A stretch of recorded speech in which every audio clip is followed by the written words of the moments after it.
8 years of love. He quit smoking and drinking for me. He even sent his childhood best friend abroad, just to beg for my forgiveness. I thought I was the exception in his life. Until that sudden multi-car pileup. At the critical moment of life and death, he yanked the steering wheel hard, keeping the passenger seat where Olivia sat in the safest angle. He shielded her with his own body, leaving me trapped in the back seat, crushed inside the mangled car. At that moment, floating bullet comments appeared in the air, telling me that I was just a vicious villainess, while Olivia was the reborn female lead. Watching him carry Olivia away without once looking back, I finally realized that our 8 years of devotion was nothing but a joke. I wiped the blood from my face, threw my engagement ring into the snow, and turned to marry the man who would always put his body on the line to protect me. The mountain pass was freezing, the wind cutting like a knife. The moment the multi-car pileup happened, an out-of-control heavy truck slammed straight into our SUV. Nicholas, in the driver's seat, made his most instinctive choice in that split second. He spun the steering wheel hard to the left. The car tailspinned violently, exposing the back seat, where I was sitting, directly to the oncoming truck. Meanwhile, he unbuckled his seatbelt and threw himself over the passenger seat, using his broad back to shield Olivia. Crash. The deafening roar shattered the silence of the snowy mountain. The windows shattered instantly. Shards of glass rained down on me, stabbing deep into my arms and forehead. The crushing weight came from all sides. I was pinned inside the mangled frame, the metallic taste of blood filling my throat. It hurt. A gut-wrenching, agonizing pain. But through the pain, my vision was terrifyingly clear. I watched Nicholas kick open the warped door, carrying a completely unharmed Olivia in his arms as he stumbled out. He didn't even look back at the back seat. Not a single glance at his fiancée of 8 years, whom he had just personally pushed to the brink of death. Olivia, don't be scared. It's okay, I'm here. His voice trembled with a mix of relief and sheer panic. He had never used that tone with me. Right then, a faint blue glow flickered in the air. Lines of glowing text materialized out of nowhere, floating right above Nicholas and Olivia's heads like ghosts. The reborn Olivia is brilliant. She purposely damaged the brake pads to cause this accident, forcing Nicholas to choose in a life-or-death moment. See? Nicholas's body is the most honest. Subconsciously, he has always loved Olivia. Who does that toxic Catherine think she is? Catherine always uses breakup threats to manipulate him. This time, he finally sees his true heart. Next, Catherine will definitely throw a massive tantrum at the hospital, pushing Nicholas completely away and ruining her own reputation.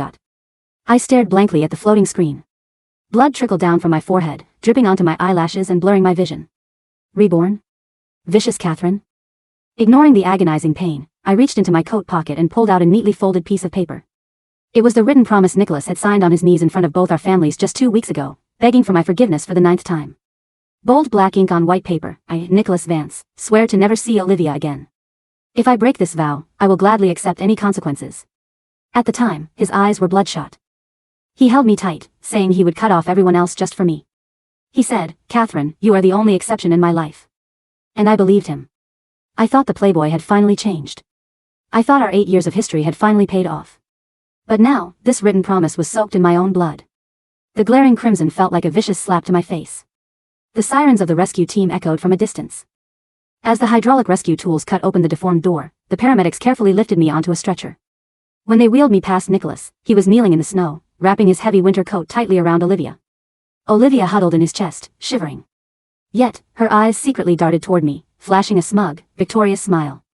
Nicholas finally noticed me. He saw my blood-covered face. He saw me strapped to the stretcher. A flash of panic crossed his eyes. He instinctively tried to stand up. Nicholas, my head hurts so much. Am I going to die? Olivia cried out right on cue, clutching his coat. Nicholas froze instantly and squatted back down. He looked up at me, his brow furrowed with a touch of impatience and self-righteousness. Catherine, it happened so fast. Olivia was in the front seat. I couldn't just watch her die. Your injuries aren't that bad. Be mature for once. Don't start throwing a tantrum now. Asterisk be mature. Don't throw a tantrum, asterisk. I looked at him, then at the floating comments. Nicholas chose Olivia as expected. Catherine got what she deserved. It was laughably absurd. I didn't cry. I didn't scream. I just let go of my hand. The blood-stained promise slipped from my fingers, swept up by the cold wind, and landed right under Nicholas's boots, crushed into the muddy snow. Okay, I said, my hoarse voice sounding incredibly clear against the howling wind. I won't throw a tantrum. The stretcher was pushed into the ambulance. The moment the doors slammed shut, I closed my eyes, completely cutting off my 8 years of foolish devotion. The smell of disinfectant in the hospital was cold and sharp. In the ER, the doctor was pulling glass shards from my forehead and arms with tweezers. Every tug was excruciating, but I didn't even flinch. Compared to the dead numbness in my heart, this physical pain was nothing. Once bandaged, I sat alone on a plastic chair in the hallway, waiting for my concussion test results.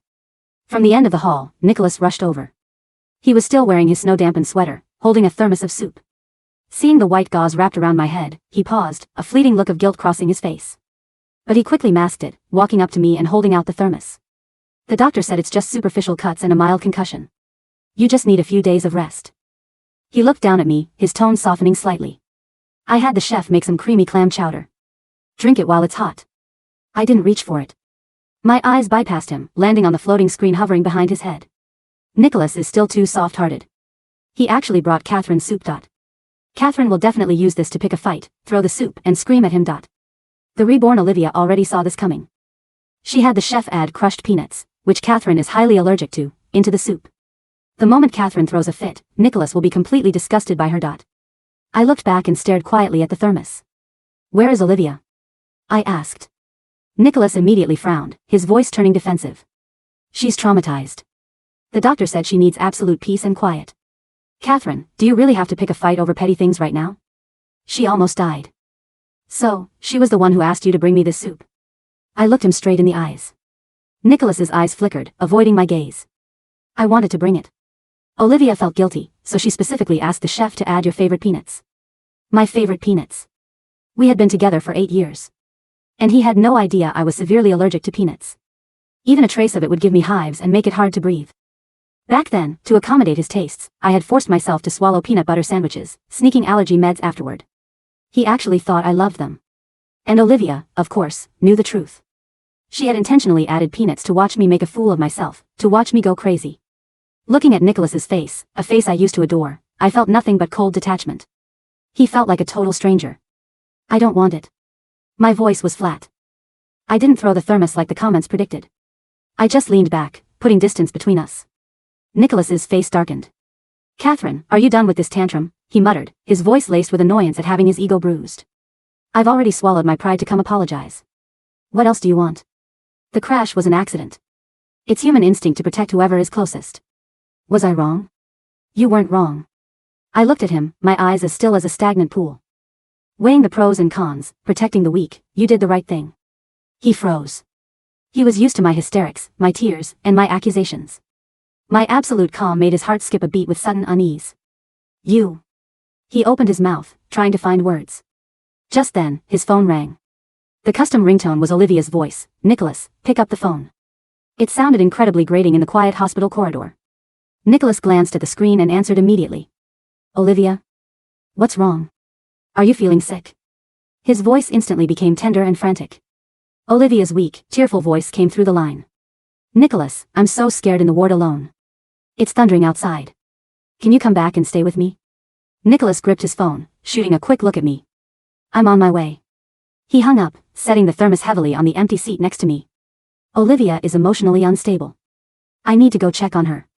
Drink the soup, and stop making me worry. With that, he turned and walked off toward the VIP suites without a second thought. The floating comments flashed frantically. Catherine was abandoned again. Nicholas chose Olivia after all. Catherine must be crying her eyes out in the hallway right now. Serves her right for being so toxic. Watching his back disappear around the corner, my lips curled into a cold, mocking smile. I stood up, picked up the thermos, and walked to the trash can at the end of the hall. With a flick of my wrist, I tossed the soup and the thermos straight into the bin. A heavy thud. Along with the 8 years of my wasted youth, it was thrown into the trash. I didn't look back as I walked out of the hospital. The snow had stopped. Breathing in the icy air, my mind had never been clearer. 3 days later, I unlocked the door to our penthouse. I had spent a whole year personally designing and supervising the renovation of this place. Every corner, every piece of furniture held my highest hopes for our future marriage. But now, the air was thick with the suffocating scent of cheap perfume. A pair of rhinestone-studded heels sat carelessly kicked aside by the entryway. A few lace bralettes were scattered across the leather sofa in the living room. Nicholas was in loungewear, carrying 2 plates of sliced fruit out of the kitchen. Seeing me at the door, he paused, his brow furrowing. Why didn't you tell me you were being discharged? I would have picked you up. He walked over, reaching for my bag. I dodged his hand and walked straight toward the master bedroom. No need. I'm just here to pack my things. Nicholas's face immediately darkened. He strode over and grabbed my wrist. What kind of drama are you playing now? I was busy taking care of Olivia the past few days and couldn't visit. Do you have to act out like this just to get my attention? I stared coldly at his hand gripping my wrist, my gaze ice cold. Let go. My voice wasn't loud, but it carried an absolute, chilling finality. Nicholas flinched under my gaze and instinctively let go. The heating in Olivia's apartment broke, and she's too weak to handle the cold. I let her stay here for a few days. He tried to explain, his tone dripping with self-righteous justification. Can't you show a little basic compassion? I ignored him, walked into the bedroom, and pulled out my suitcase. In the closet, my clothes had been shoved into a dusty corner, while most of the space was taken up by Olivia's dresses. On the vanity, my expensive skincare products had been carelessly pushed aside to make room for her cluttered bottles. I didn't touch anything she had contaminated. I only packed my documents, a few everyday outfits, and my most important personal belongings. Light footsteps pattered from the living room. Olivia stood at the bedroom doorway, barefoot, wearing my brand new silk pajamas. Those pajamas were custom-made for our honeymoon. She had intentionally pulled the collar low, revealing a few suggestive red marks on her collarbone. Catherine, please don't blame Nicholas. I was just so scared, I begged him to bring me here. Olivia looked at me with wide, innocent eyes, looking as if she were the victim. Holding a glass of water, she slowly walked over to the vanity. Catherine, are you mad at me? As she spoke, she fake stumbled, deliberately bumping against the edge of the vanity. Crash. The pendant sitting right in the center of the vanity was swept onto the floor along with her glass. The sharp sound of shattering glass and jade echoed through the room. The beautiful pendant was smashed to pieces. That was the heirloom my grandmother had left me on her deathbed. I had kept it safely on the vanity, terrified of losing it. I stopped packing and stared fixedly at the shattered fragments. The floating comments exploded again. Brilliant. Destroying the things Catherine cares about most is the way to go. Catherine will definitely hit her now. The moment she does, Nicholas will despise her forever. Can't wait for the drama. Hearing the noise, Nicholas rushed in. Seeing the broken pieces on the floor, his frown deepened. Olivia didn't do it on purpose. Don't look at her like you want to murder her. He instinctively shielded Olivia behind him, blocking my view. It's just a pendant. It's not worth much. I'll have my assistant bid on 10 better ones at the auction house tomorrow to make it up to you. With one careless sentence, he dismissed the emotional anchor I had cherished for 20 years as worthless junk.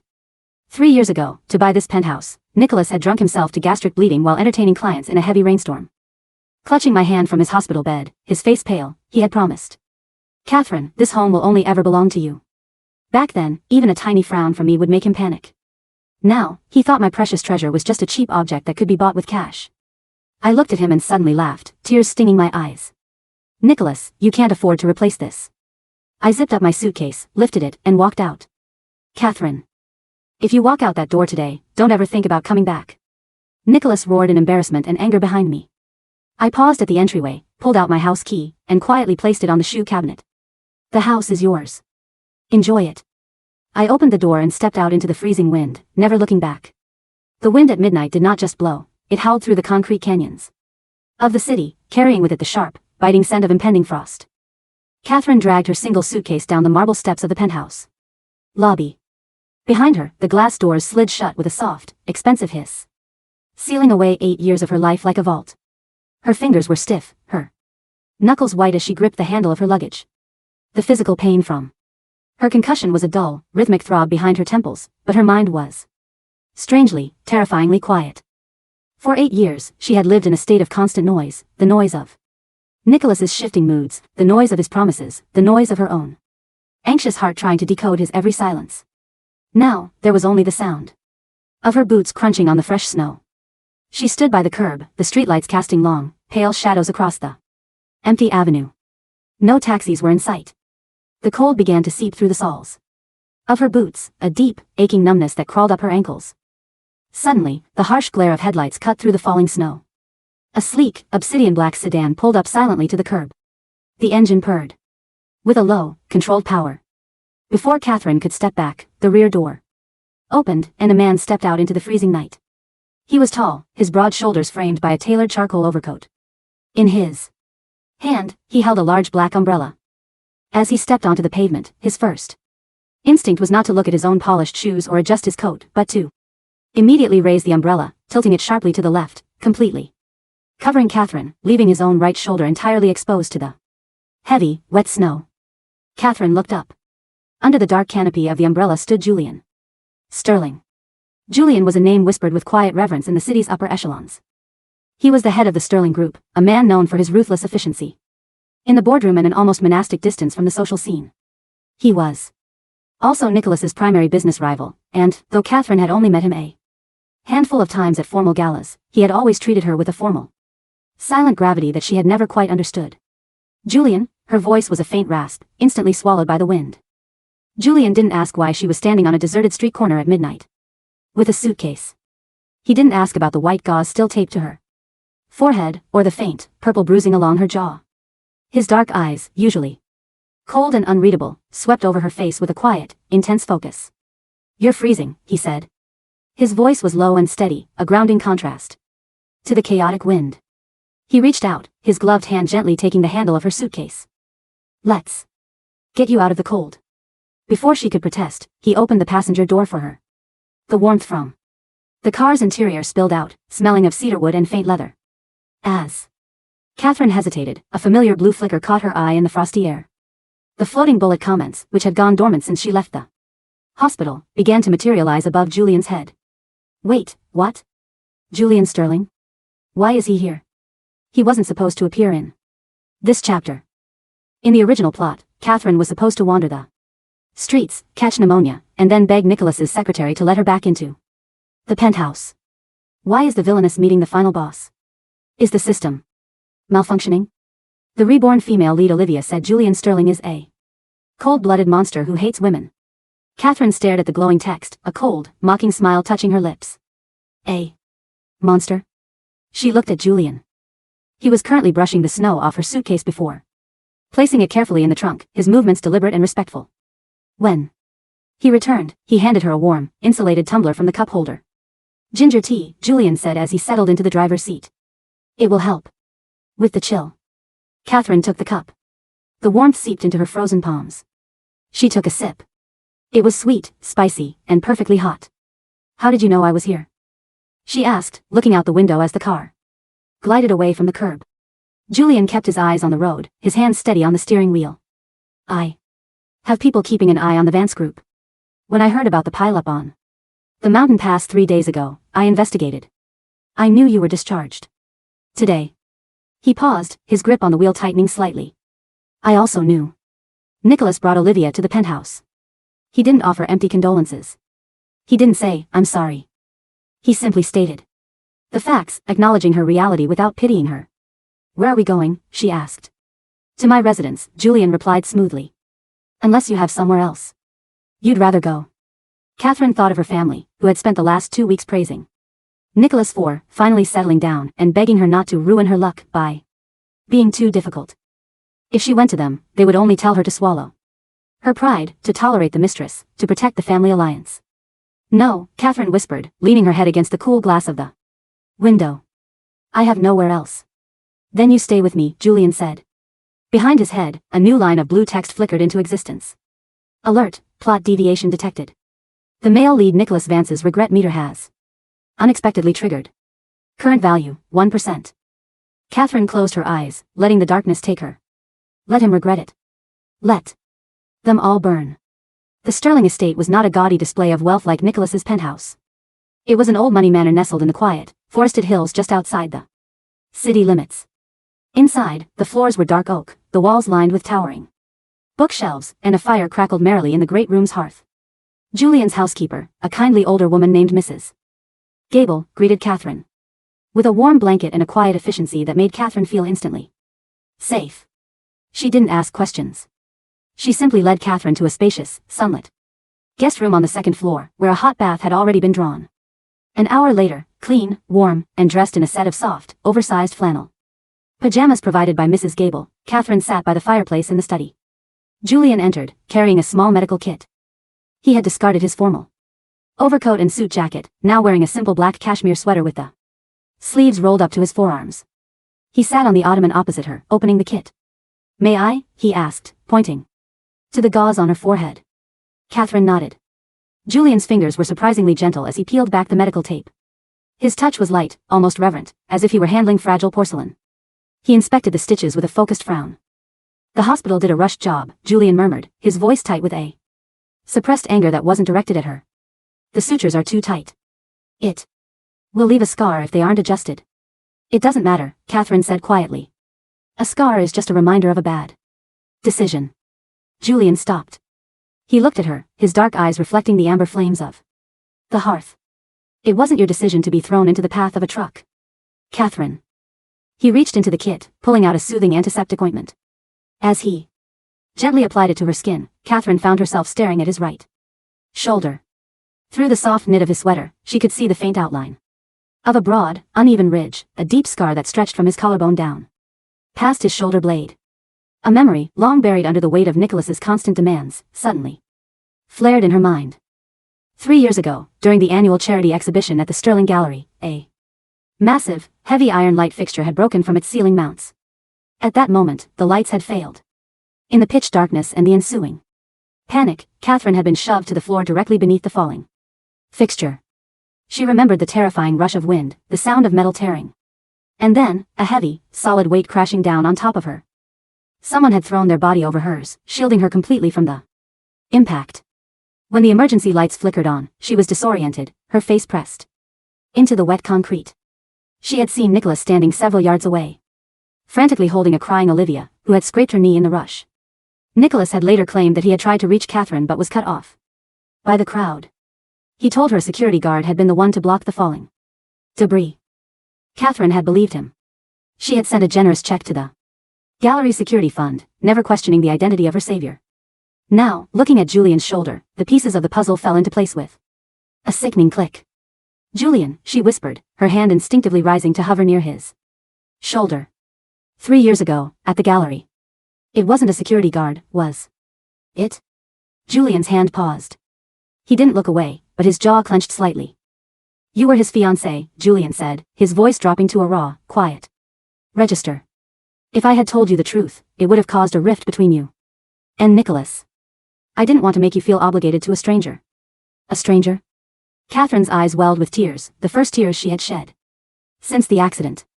"You took a falling iron fixture to the spine for me. You spent 3 weeks in the ICU. I read about the unnamed guest who was injured. And Nicholas.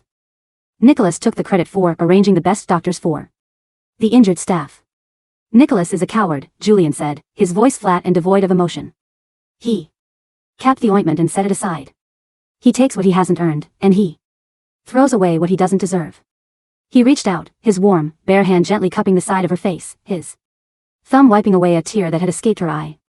"I didn't shield you back then to win your favor, Catherine," Julian whispered, his gaze locking onto hers with an intensity that made her breath catch. "I did it because the thought of a world without you in it is a world I have no interest in living in." The floating bullet comments suddenly went wild. "Oh my God. The hidden plot. Julian has loved Catherine since 3 years ago? Wait, the original novel never mentioned this. In the original book, Catherine dies in the hospital after the car crash, and Julian Sterling systematically destroys the Vance group within 6 months to avenge her. We thought he did it just for business competition. Holy crap, he was avenging her. Julian is the ultimate devoted male-led. Nicholas is a clown. Olivia is a clown. Team Julian all the way." Catherine looked at the glowing words, and for the first time in 8 years, the heavy, suffocating knot in her chest completely unraveled. She looked at Julian, the man who had silently bled for her, who had kept his distance out of respect for her choices, and who had immediately appeared the moment she was cast aside. "Julian," Catherine said, her voice steady and clear. "Do you still want to marry me?" Julian's hand tightened slightly against her cheek. His breath hitched, a rare crack appearing in his stoic facade. "More than anything in this life." "Then let's do it," she said. "Tomorrow." The next morning, the city woke up to a quiet, unassuming announcement in the local business daily. Julian Sterling, chairman of the Sterling Group, has registered his marriage with Catherine Vance. It was a simple, one-line declaration, but it hit the high society circles of the city like a nuclear warhead. In the master bedroom of the Vance penthouse, Nicholas was sitting at the edge of the unmade bed, a cup of black coffee cooling in his hand. He hadn't slept. The penthouse felt cold, despite the heating being set to high. Olivia was still asleep, but she had kicked the expensive silk sheets onto the floor, and a stain from her spilled red wine from the night before was drying on the hand-woven rug, a rug Catherine had spent 3 months sourcing from an artisan in Italy. Nicholas's phone on the nightstand suddenly began to ring frantically. It was his assistant, Mark. "Mr. Vance. Have you seen the morning news?" Mark's voice was borderline hysterical. "What is it?" Nicholas muttered, rubbing his temples. If it's about the project bid, tell them we'll adjust the margins. No, sir. It's Miss Catherine. She married Julian Sterling. They registered their marriage at the municipal office at 8 this morning. Nicholas froze. The coffee cup slipped from his fingers, crashing onto the hardwood floor. The dark liquid splattered across his bare feet, but he didn't even feel the heat. What did you say? Nicholas's voice rose, a sharp, ragged sound. That's impossible. Catherine is throwing a tantrum. She's at her parents' house. She's trying to make me jealous. It's true, sir. The municipal registry has confirmed it. The Sterling Group's official public relations page just released a statement welcoming the new Mrs. Sterling. Nicholas hung up, his hands shaking violently. He scrambled for his coat, ignoring the coffee stains on his pants. Nicholas? Where are you going? Olivia emerged from the bathroom, rubbing her eyes. She was wearing Catherine's silk pajamas, but they looked loose and ill-fitting on her smaller frame. Nicholas didn't answer. He stared at her, and for the first time, a wave of irritation washed over him. Why was she wearing Catherine's clothes? Why was she in this house? Nicholas? Olivia asked again, her voice sweet and babyish. Did something happen? Suddenly, a series of invisible, frantic messages began flashing in front of Olivia's eyes, messages only she, as the reborn female lead, could see. Her system was chiming with loud, red warning sirens. Warning. Plot deviation, 80%. The supporting villainess Catherine did not follow the script. She did not seek revenge on the female lead. She did not ruin her own reputation. The male lead's affection level for the female lead has dropped by 15%. Current level, 45%. Warning. The Sterling Group has initiated a comprehensive hostile takeover of Vance Group supply chains. Olivia's face went pale. This wasn't how it was supposed to go. In her past life, Catherine had gone completely mad after the car crash. She had leaked Olivia's private medical records, hired thugs to harass her, and eventually tried to drive a car into her. That behavior had pushed Nicholas to completely despise Catherine, legally stripping her of her family's assets and locking her in a psychiatric facility, leaving Olivia to marry Nicholas and become the wealthiest woman in the city. Why was Catherine suddenly marrying Julian Sterling? Julian was supposed to be a background shadow, a ruthless businessman who died of a chronic illness in 2 years without ever marrying. Nicholas, Olivia said quickly, grabbing his arm. Don't go. Catherine must be doing this to get back at you. She's using Mr. Sterling to hurt you. If you go to her now, you're falling right into her trap. Nicholas looked down at Olivia's hand on his sleeve. Get off me, he said, his voice cold and hollow. He pushed her hand away with a force that surprised them both, grabbed his keys, and stormed out of the apartment. The offices of the Vance Group were in a state of quiet panic. Nicholas slammed his office door shut, his chest heaving. He had tried calling Catherine 50 times, but every call went straight to a cold, automated operator. She had blocked his number. She had blocked his WeChat, his email, his social media. He had gone to her parents' house, only to find the gates locked. Her father, who usually treated Nicholas with obsequious flattery, had sent a security guard to hand him a message. The Vance and Sterling families are now in-laws. Mr. Vance, please respect your own boundaries. His family, ever pragmatic, had immediately abandoned Nicholas's alliance the moment Julian Sterling entered the picture. The Sterling Group was 3 times the size of the Vance Group. To Catherine's family, Julian was a far grander catch. Nicholas sat at his desk, staring at a small silver paperweight.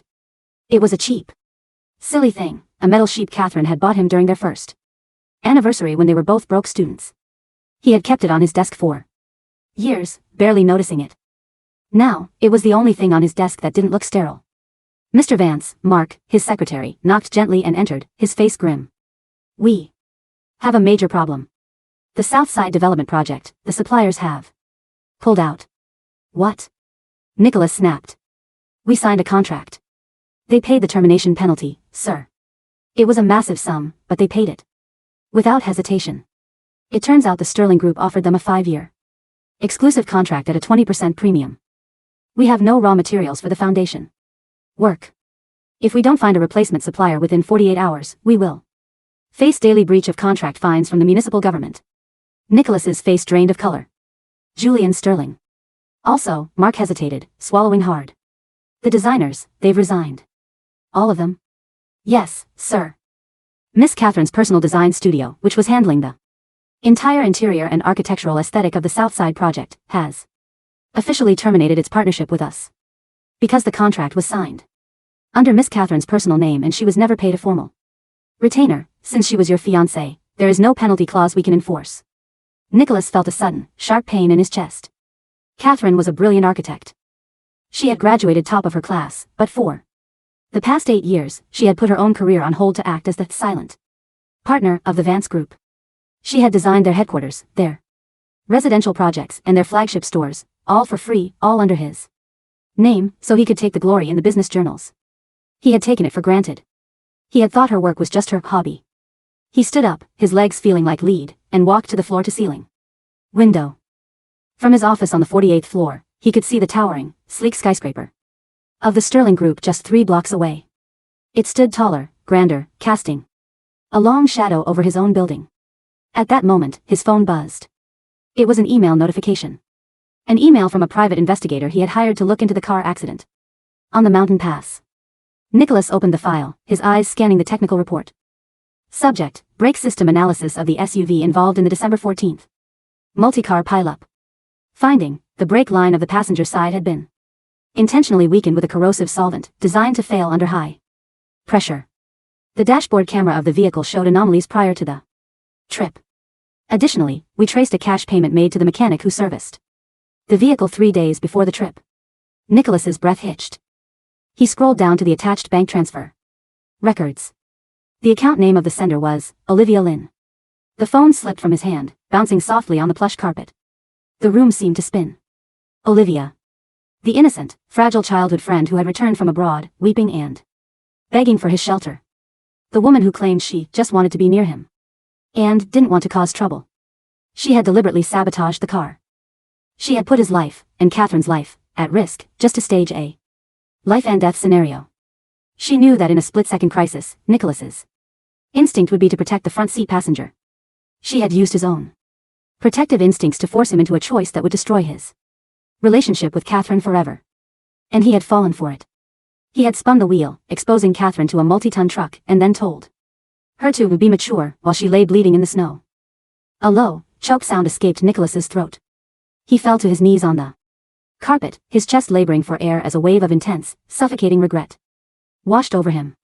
The blue text hovered silently in the empty corner of his office. Regret meter, 45%.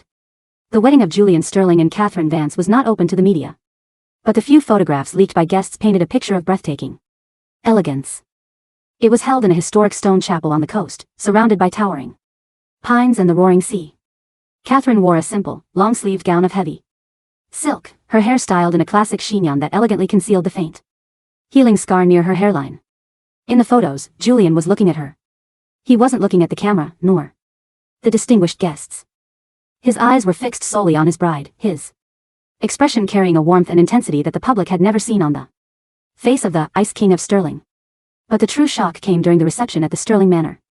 As the guests mingled, Julian stood on the terrace, holding a glass of champagne. He was speaking with several senior ministers and international investors. Catherine stood by his side, her hand resting comfortably in the crook of his arm. Suddenly, the heavy double doors of the terrace were pushed open. Nicholas Vance stood there. He was disheveled, his tie crooked, his eyes bloodshot and wild. The security guards immediately moved to block him, but Julian raised a single, calm hand, signaling them to hold. Catherine, Nicholas breathed, his voice trembling. He took a step forward, ignoring the whispers of the high society guests. Catherine, you have to listen to me. The accident, the car, it was Olivia. She did it. She sabotaged the brakes. I didn't know, I swear to God I didn't know. He reached into his coat, pulling out the investigator's report, his hands shaking so violently the papers rustled like dry leaves. I have the proof here. I've already contacted the police. She's going to jail. Catherine. I've thrown her out of the penthouse. I've cut her off completely. Please, please, look at me. Don't do this. Don't let him use you to get to me. Catherine didn't flinch. She didn't look shocked, or angry, or even relieved. She simply looked at Nicholas with an expression of profound, chilling indifference. It was the look one gave a passing stranger on a crowded subway, devoid of love, devoid of hate, completely empty. I know, Catherine said quietly. Nicholas froze, his hand holding the papers dropping slightly. You knew? I knew the moment we were in the hospital, Catherine said. Her voice was steady, carrying clearly across the quiet terrace. And it doesn't change anything, Nicholas. Why? Nicholas's voice broke, tears finally spilling down his cheeks. If you knew she set it up, then you know I was a victim too. My instinct, it was just a split-second reaction. I didn't mean to hurt you. I've loved you for 8 years, Catherine. You can't just throw away 8 years for a man you've known for a few weeks. 8 years, Catherine repeated the words, her lips twisting into a faint, bitter smile. For 8 years, Nicholas, I was the one who accommodated your every whim. I ate the foods you liked, I tolerated the friends who looked down on me, I designed your empire while you took the credit. And when Olivia returned, you let her into our lives because you liked the thrill of being chased. She stepped forward, leaving the shelter of Julian's side for a brief moment to stand directly in front of Nicholas. The split-second reaction at the mountain pass wasn't an accident, Nicholas. It was the truth. In your heart, you always believed that I would survive anything. That I was strong enough to take the blow, while Olivia was the one who needed your protection. You assumed my love was unconditional, so you treated it as worthless. She pointed to the papers in his hand. You brought Olivia to our home. You let her wear my pajamas. You let her smash my grandmother's pendant. You did all of that when there was no truck, no ice, and no split-second crisis. That wasn't instinct, Nicholas. That was your choice. Nicholas stood paralyzed. Every word she spoke was a heavy, physical blow, crushing his chest until he could barely breathe. Suddenly, Julian stepped forward. With a natural, protective fluid movement, he placed his arm around Catherine's waist, pulling her back against his chest. He looked down at Nicholas, his dark eyes colder than the sea behind them. Mr. Vance, Julian said, his voice dropping to a dangerous, quiet rumble.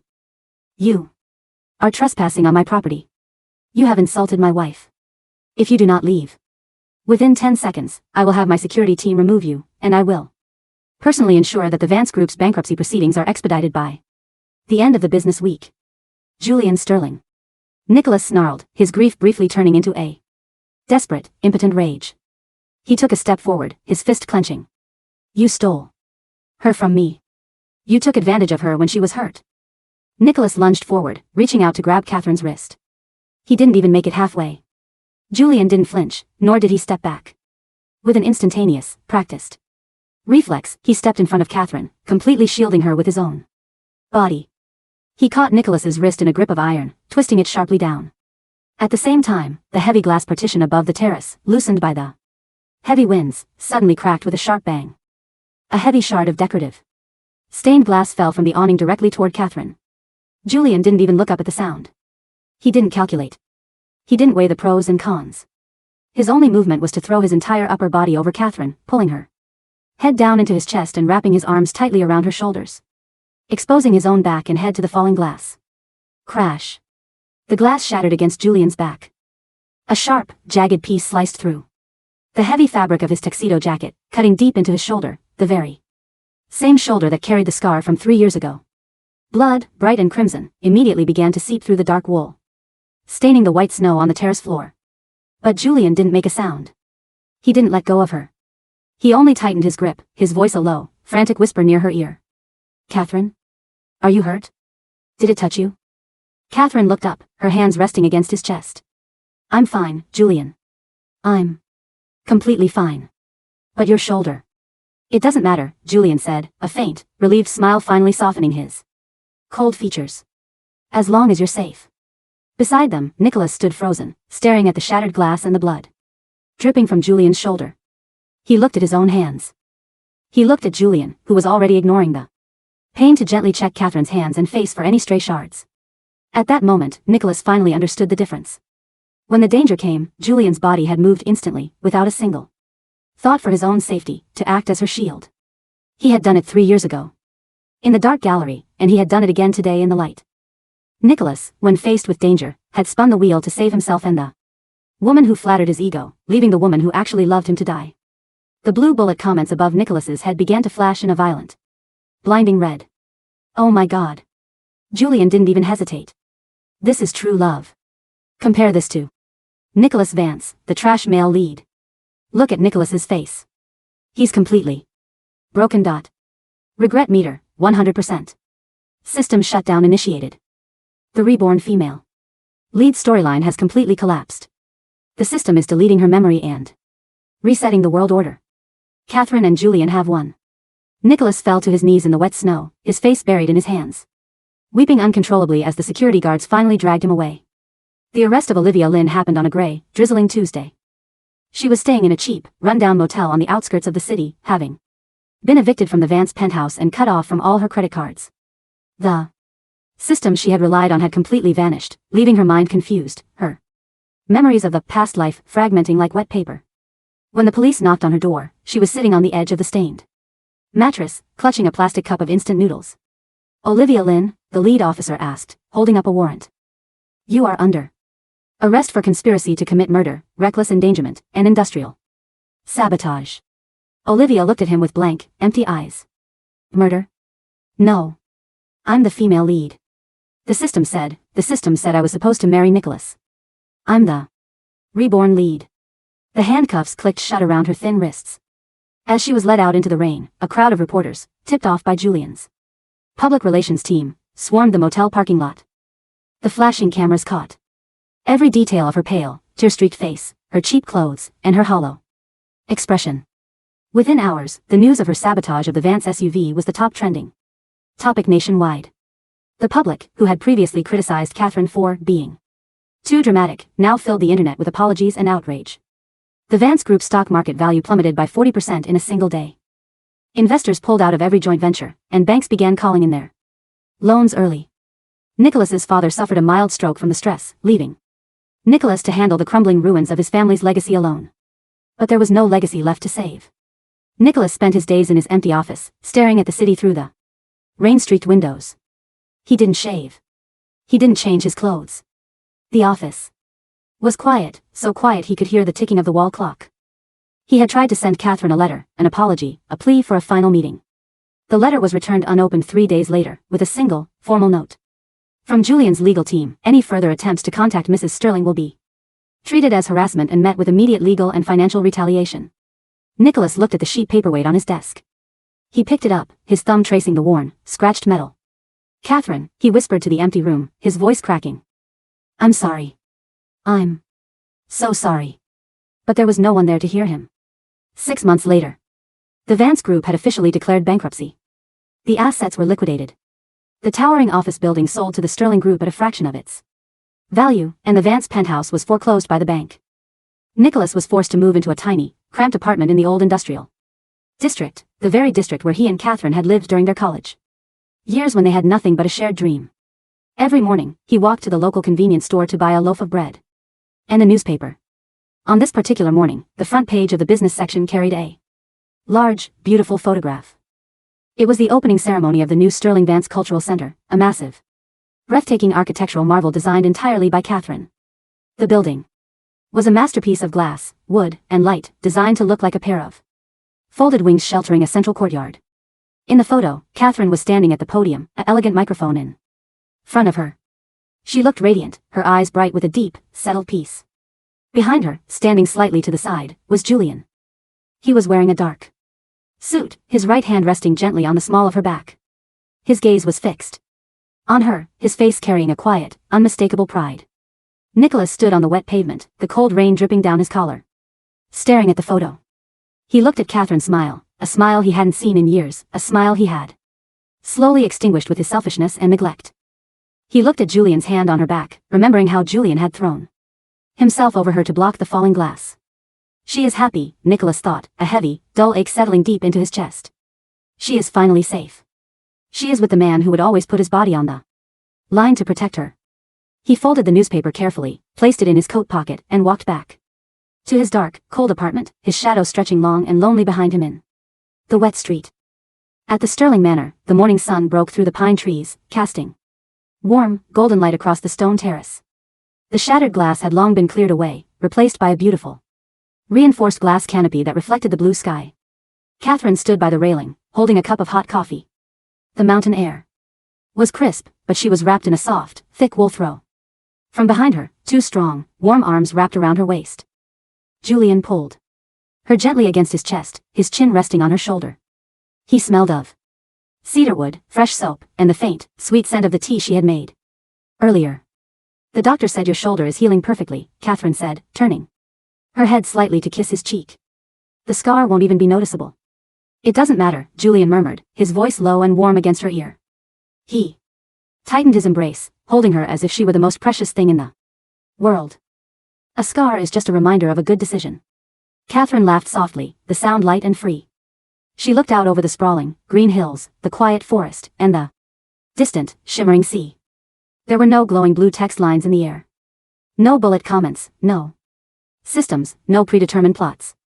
The reborn female lead was gone, the vicious villainess had vanished, and the world was quiet, real, and beautifully, wonderfully theirs. She turned in his arms, looking up into his dark, devoted eyes. Thank you, Julian, she whispered. For what? He asked, his thumb gently tracing her jaw. For always being my shield, she said. Julian smiled, his eyes reflecting the warm, golden sunrise.